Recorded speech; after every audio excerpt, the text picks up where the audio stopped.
We've been discussing some realities of God's calling in our lives, but what are some of the essential areas of leadership health?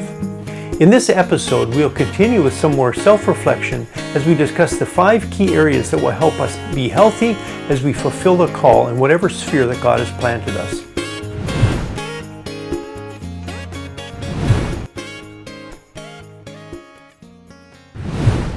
Let me just provide an overview of the 5 areas of personal health that are essential if we're going to finish our race well and fulfill the call of God in our lives. You can find these on pages 7 to 9 of the Leadership Foundation's notes. In future podcast episodes in this series, we will cover these in greater depth. Our character, who we are, is pretty fundamental to our personal health as a person. Unfortunately for us, our character is seldom tested on a sunny beach. Rather, it is formed during the dark valleys and difficult times. Even Jesus went through times of personal temptation and loneliness, and it was at those times that his true character was displayed. By the time he stood up in the synagogue and shared publicly, declaring his ministry mandate from Isaiah, his character had been tried in the wilderness. Following in our Master's footsteps, we will likely go through the same process. Our character is usually developed when no one is looking. It is during those times that God seeks to break us of our self-centeredness and make our will compliant with His. If we do not allow Him to do this process in our lives, it will be painfully evident once we begin to serve others. Based on 1 Timothy 3 and Titus 1, we have provided a link to a download of a character quality assessment, which can help identify potential areas of growth in our lives. Secondly, it's also important to develop our gifts in order to fulfill the call that God has in our lives. None of us do this in isolation. We are part of a community of believers. And this is where mentors can help and guide us in the process. Even Jesus grew in wisdom and stature and developed the necessary skills and competencies to fulfill the call that God had on his life. We see him exercising gifts as he served those around him. I'm not going to go into detailed studying of gifts here. If you would like to do a deeper study, you can find that in our Mentoring Guide 1, Chapter 1.2, from our icmcanada.org website. For this podcast, I've provided a gift assessment as part of the free download package. This will help you discover your inward motivation and corresponding gifts that God will use as you serve others. For our purposes here, let me just share 5 basic principles which the gifts questionnaire is based upon. First, that God will honor your personal desires. Remember, just because we have a desire does not mean it's just your fanciful idea. God may very well have given you that desire. Another principle is that the restless growing conviction to be involved in something may actually indicate that it's God's will, and He'll provide you the gifts necessary to be involved in that ministry. Thirdly, a God-directed specific call to a particular ministry indicates that you will have one or more gifts needed for that ministry. God always provides what He calls for us to do. We can trust in that. And fourthly, when a situation is forced upon us, which demands certain gifts, God will provide these to us, and He'll to help us meet that particular need. Sometimes we may already have these gifts, even though they may not be evident. They could be what we call latent. And these latent gifts will surface when the need arises, or they may become more spontaneous in an answer to seeking them from God. Finally, it's important to be aware that we usually attract others with similar giftings. When we recognize this, we are usually the most likely ones to then mentor them. So these 5 principles are what the gifts or the inward conviction survey is based upon. And if you'd like a deeper study of the various competencies necessary for ministry, our CLI program, based on our Coaching Through Intentional Relationship material, provides an in-depth study of 40 ministry competencies for leaders and their teams. You can check this out at our website, mcnetcli.org, or from our own website, icmcanada.org. And then thirdly, emotional marital stability, assuming we're married, is also another key area of personal health. It's pretty common to feel inadequate when we look at our own sinfulness and shortcomings. Yet in order to move beyond this hurdle, we need a new divine perspective. This includes forgiveness so that we can experience the emotional stability that comes from the freedom we can know when we've been truly forgiven and accepted. Our service for Him is as a result of His call on our lives, not qualities that we possess. We can probably identify with Peter's response in Luke 5 and 8 as he truly saw who Jesus was. And he says, "Go away from me, Lord. I am a sinful man." But notice Jesus' response. He encouraged him. From now on, he says, you will be fishers. You will fish for people. It was then that he docked his boat and the old way of life on the shore and followed him. Similarly, emotional or marital issues do not necessarily disqualify a leader from leading, but issues that are not dealt with will have a way of eventually tripping us up down the road. Then, depending on the size of our public platform when this happens, the more dramatic the impact can be on the community of believers. In order to reproduce healthy leaders, teams, and churches, it is important that we receive personal healing first. If we have been damaged emotionally, we need to seek someone who we can trust that can help us regain health in this area. Serving others is not easy, and we inevitably receive wounds. We need the healing touch of Jesus and the arm of someone that loves us to begin that healing process. Receiving ongoing emotional support through a mentor, coach, or local church pastor is essential. And depending upon the depth and complexity of the pain, more professional counseling may be required. We have some free resources on this topic in the links below, and as for health in our marriage relationship, you can check out our marriage materials, The First Team. The reality is that those who do not finish their race are tripped up due to inward and relational issues rather than outward pressures or challenges most often. Something to think about in our own lives. Now, a fourth area as we serve others is having a good theological foundation for our lives, and this is essential.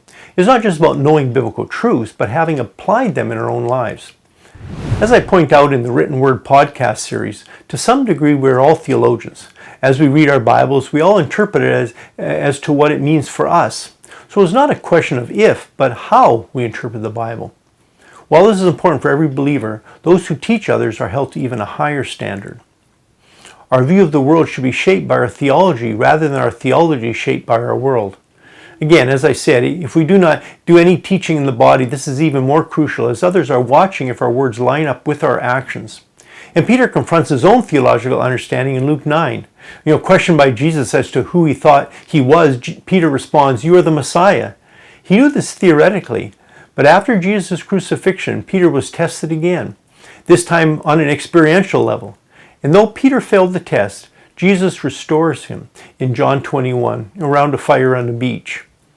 This testing solidified what he knew in theory, and from this point on, throughout the book of Acts, we see Peter as a new man. All of us need to put the effort in so that we have the clear understanding of what and why we believe and what our role in the body is. We will look at this more in the next episode. If you'd like some practical ways to read and study your Bible for yourself and to teach others, you can also follow the links below in my Written Word podcast series. The fifth area, and the final one we'll look at here, which is the foundation to our personal health, is our philosophy of ministry. What do I mean by that? Well, let's look again at Peter as an example. In the book of Acts, we witness Peter going through a major change as he comes to realize that this new gospel is for all people, not just for the Jews. They were to be ambassadors that would take the message of the good news from Jerusalem, Judea, Samaria, and even the whole world. This profoundly impacted how Peter viewed others and his ministry for the rest of his life. See, fundamental to understanding leadership in the body of Christ, which is, by the way, quite different than the fallen institutions in each of our societies, is to see that the leadership is about serving others, not position or using our gifts to control others. Jesus modeled this for his first disciples by washing their feet. Without this fundamental understanding, ministry becomes self-serving. It does not produce life in others. We'll look at this a bit more in episodes when we discuss mentoring. So having a philosophy of ministry then begins with a self-awareness based on a biblical worldview. This requires changing the values we acquired from our own family and society around us, all of which have been tainted by sin. Then we need to build what our biblical purpose is based upon our core values and how these affect our vision and calling. See, a philosophy of ministry is made up of our values, our biblical purpose, and our vision statement. Well, that's a quick introduction of 5 areas of personal health. We'll discuss this in greater detail in the upcoming episodes, but I just wanted to provide an overview here. This series is based upon our MCNet coaching and ministry guides. There are basically 2 parts to the series. 12 episodes that cover the 5 sections of the coaching guide and 18 episodes that cover the 8 workshops of the ministry guide. As a team, we have had the opportunity to serve in various parts of the world over the last decades using these materials to equip leaders and coach ministry teams throughout our ministry coaching network. These ministry team workshops in episodes 13 to 30 are intended to equip members of the body as they serve on ministry teams. The importance of mentoring, team building, and multiplication strategies are discussed here, and these workshops coincide with the leadership team coaching in episodes 1 to 12, which cover big picture issues that affect the whole ministry. Each workshop has several episodes and can be listened to independently, though if you have the time, it would be helpful to listen to all of them, as they are connected and build upon each other. A couple of the workshops have only one introductory episode here, as the topic is covered in greater depth in another of Phil's podcast series, for which you will find links below. You can also check out our Christian Leadership Institute training program. This is a unique approach to ministerial training based on a competency-focused mentorship. The free materials for this series, as well as the coaching and ministry guides, are available from the links in the description box below. Just as many others have, we are sure you will find our other Leadership Matters podcast series helpful for you and your ministry. Okay, as we wrap up this episode, I'd like to encourage you to use a timeline as a tool to reflect on your own life. You can find this on pages 4 and 5 of the notes. Self-reflection is one of the most helpful yet neglected discipline in the life of most leaders. We're just too busy doing important kingdom work, or so we think. But effective leaders know the importance of doing this. The timeline is a tool that can help to identify our calling as we begin to notice what God has done throughout our lives. Typically, our past will be an indicator of what may come in the future. Of course, the classic biblical example of this is Joseph. You likely know the story. A young man full of dreams, loved by his father, hated by his brothers, sold into slavery, by those same brothers, and then rising to a position of power in a foreign country. And all of this before he was even 30. We like the part of the story when he was raised up to great influence in the whole land. But a key part of this development was being wrongfully accused, put in prison, and overlooked for doing good. At that point, his brothers re-enter his life. Through a series of events, Joseph tests their hearts, and eventually there's a reconciliation. It turns out all those nasty things that happened to him, even what they did, God used for his good, and more importantly, for the good of others. At the end of the story, Joseph sums up his own self-reflection in Genesis 50. You intended to harm me, but God intended it for good, to accomplish what is now being done, the saving of many lives. I would suggest that we all at some point need to reflect on the good, the bad, and the ugly of our lives to see God's purposes. Without doing this, we will likely end up bitter and of no use to anyone. So how does this work? Well, I provided a template to help us track God's dealing throughout our lives. The process of doing a timeline then helps outline the key events in our lives, the main developmental stages and transition points, the lessons learned, and identify the key people who have influenced us along the way. However, it is more than just recording a chronology of our life. It is the process of retracing God's dealing with us. Here are some practical helps to fill out your own timeline using the provided template. Number 1, the actual dates can be filled in on the line itself. The descriptions on the far left will help in organizing the various components of the chart. Then the values and lessons learned refers to which lessons we have learned during the various periods of our life.